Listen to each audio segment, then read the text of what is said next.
मैं हूँ वैदिक ऋषि। हमने इस भूमि का नाम भारत रखा राजा भरत के नाम पर, जो धर्म और साहस के प्रतीक थे।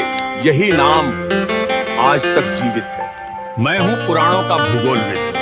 हमने भारत को जम्बू द्वीप कहा, जहाँ जम्बू वृक्षों से भरपूर भूमि थी। प्राचीन काल में पूरी धरती को इसी नाम से विभाजित किया जाता था। मैं हूँ आर्य परंपरा का विद्वान।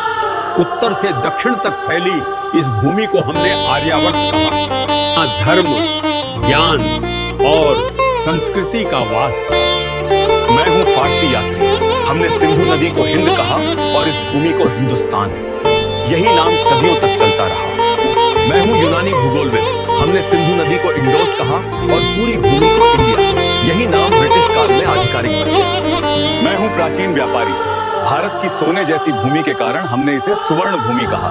सोने, मसालों और धन की धरती। मैं हूँ अरबी नाविक। हमने इस धरती को अल हिंद कहा। सागर, मसाला, व्यापार और ज्ञान की भूमि। मैं हूँ फारसी इतिहासकार।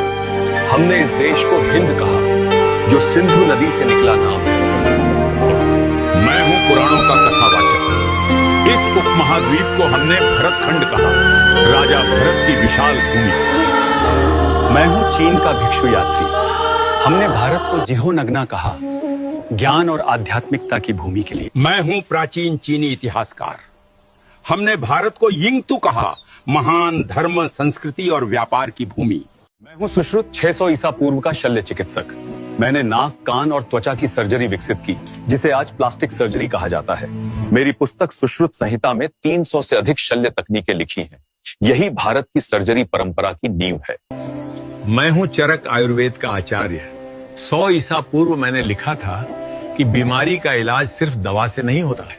शरीर, मन और भोजन, तीनों का संतुलन जरूरी है। मैंने सिखाया कि हर पौधा दवा है और हर भोजन औषधि बन सकता है। मैं हूं प्राचीन भारत का नेत्र चिकित्सक।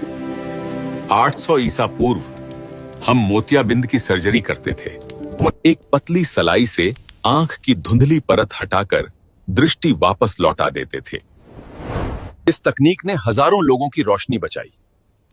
दुनिया में पहली कैटरैक्ट सर्जरी भारत की धरती पर हुई थी। मैं हूं कोणार्क का शिल्पकार।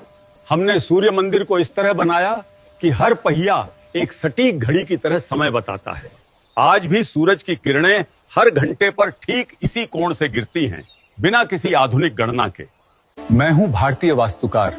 हमने ऐसे भवन बनाए जहां हर दिशा, हर खिड़की ऊर्जा के अनुसार तय थी, बिना बिजली